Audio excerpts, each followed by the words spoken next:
What's up?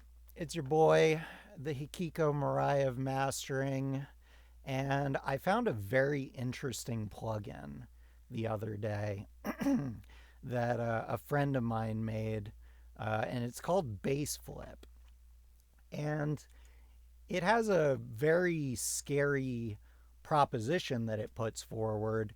Um, so I kind of approached it with a lot of scrutiny.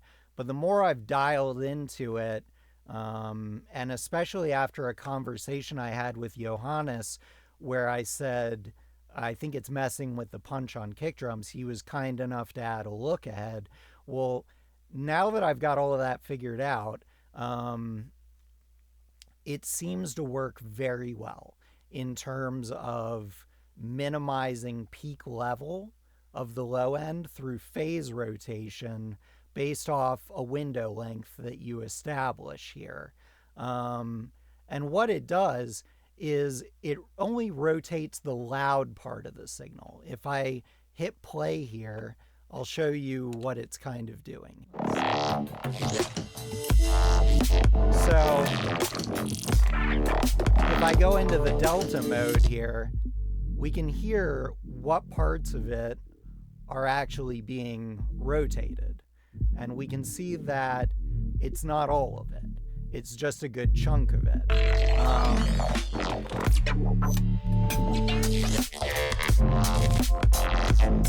And basically what it's doing is it's rotating the phase of the loud parts in the subrange to find the lowest peak level for it. And then it spits out an output. And Johannes's intention for this plugin was to let you make louder masters, perceptually louder masters that are less bogged down by subrange. And also, if you do this prior to a clipper, it gives you a cleaner cut through that clipper because it's rotating the phase of the loud parts of the subrange. And you can establish the crossover at which this happens up here. And I've established it based around my kind of best practices for the kick drum in this mix. When I put it up around 157, I felt like it didn't mess with the punch of it anymore. It accounted for that first harmonic of the kick drum in addition to the fundamental of it.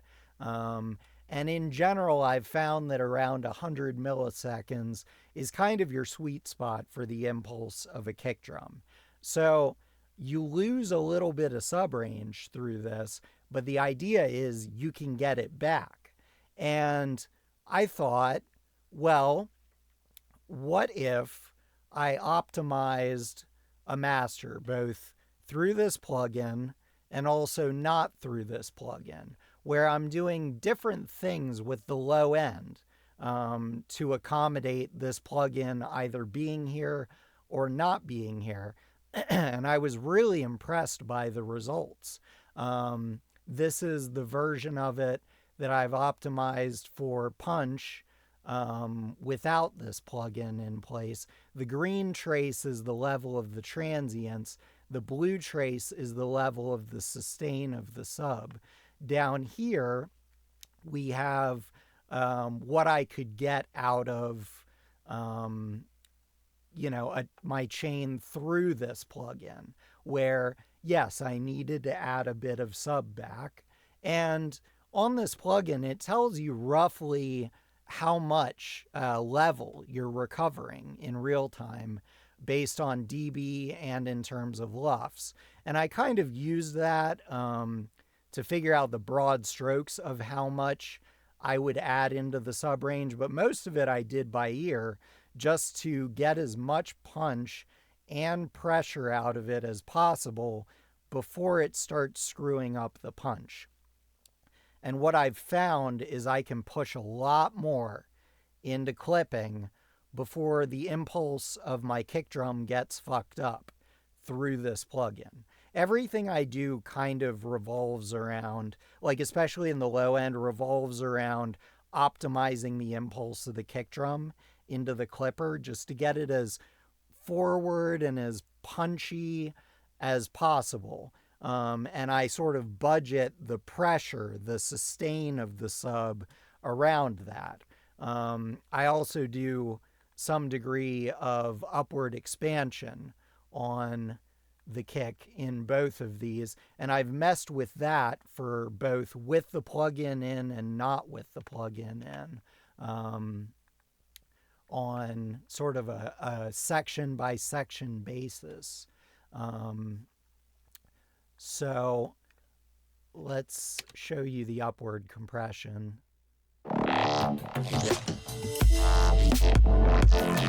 As you can see, I have it only being triggered by the kick drum, right? So I've dialed that in both for the bass flip version of it and for the non-bass flip version of it. Basically, I mastered this song twice just for the sake of this demonstration. But let me show you what you can get out of this thing. And over here, I have an RTA meter for the output. And you can see that we are indeed getting more bass pressure out of the version that goes through bass flip without losing punch. So let me play you both real quick, just so you can hear a comparison in just one section of this song. Here's with no flip.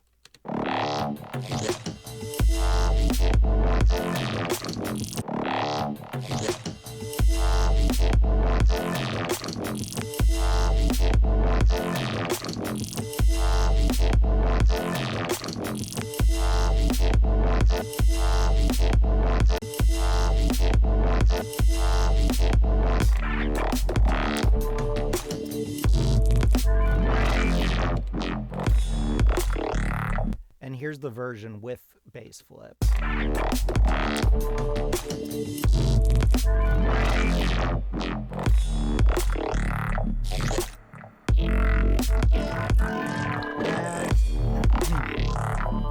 If we look over here, we're getting, I don't know, about a dB of recovery out of it. When this number goes negative, it means that it's recovered that much headroom in the low end through phase rotation.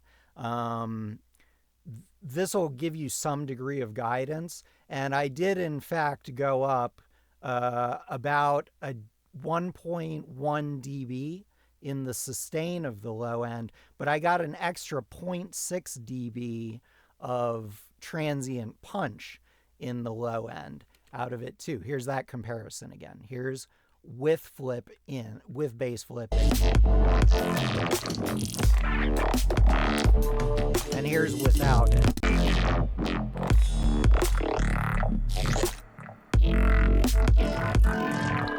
Again, here's with bass flip in.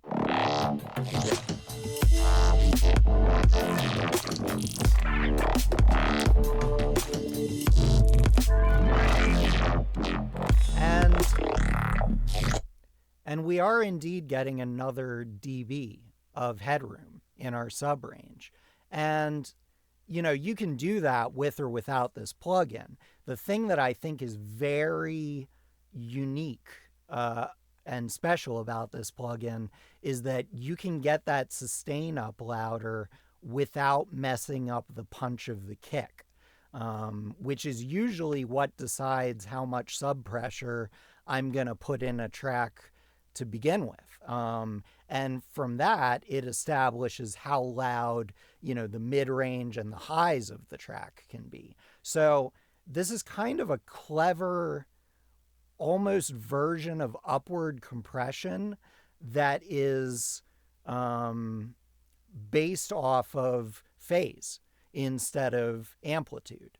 And I'm really liking it. I like strongly distrusted this plugin when I first started testing it out, just on the merits of, you know, how heavy-handed of a process this is to be applying to your sub range in real time.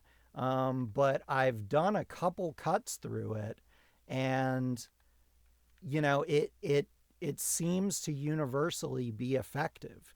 and it's not doing anything to the punch of the kick that I don't like, which is usually the thing that messing with phase rotation adaptively will screw up. But I'm not finding that that happens here. Let me show you the big drop. Here's without flip engaged, and let me move this over so you can see the subrange meter here. Here's without flip engaged.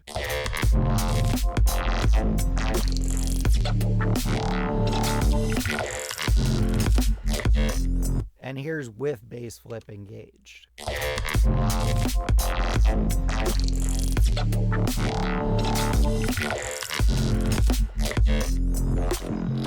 And as you can hear, hopefully, and as you can see on the meter over here, it's basically free headroom,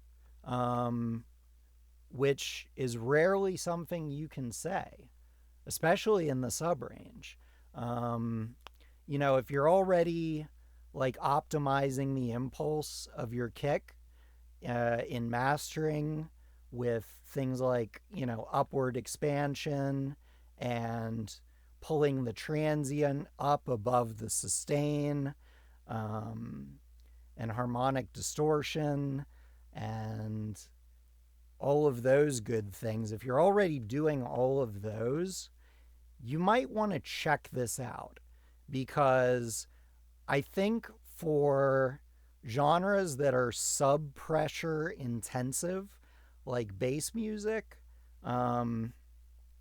this kind of does something that other plugins don't. And it's very novel, and I just wanted to, you know, put some love out there for Johannes. I think more people should be using this plugin.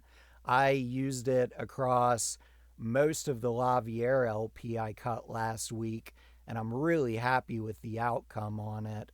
I think this is going to be something that stays in my chain, unless I wake up one morning and find it does something I don't like. The only real criticism I have here is it's a little dirty. So, and what I mean by that is I hear a little more harmonics up towards the top end of this range. Now, if I lowered the crossover, that probably wouldn't be happening. But if I lowered the crossover, I would lose some of the punch of the kick. So for me, in practicality, it's going to be a little dirtier in the upper bass range. But quite often, that's beneficial in bass music, to have a little more harmonics there, or the perception of harmonics, as it were, because this is based on phase rotation. Really good plugin, though. I highly recommend you check it out. This is available for all of his Patreon subscribers. The name of the company is Noisebud, Noisebud. Real easy. Google it. I know this plugin doesn't look like much, but it's kind of knocking my socks off right now, at least for a lot of stuff. For stuff where you've got a subline that's a little too dynamic, and a kick that's really perfect that you don't want to screw up, this kind of lets you move the bottom up towards it, perceptually. And let me show you what this sounds like, with the change that I added on this version of the master, without bass flip. Here's with it.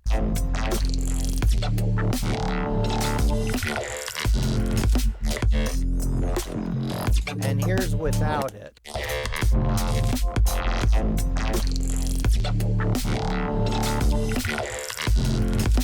And it gets dirtier because we're pushing more sub through it than we should be, and we're losing the punch of the kick. So like I would never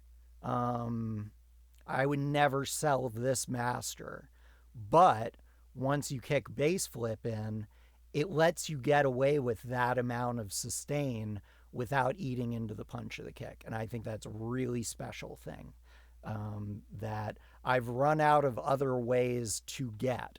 So if you are in a similar situation, give this plugin a whack. I think you might really like it.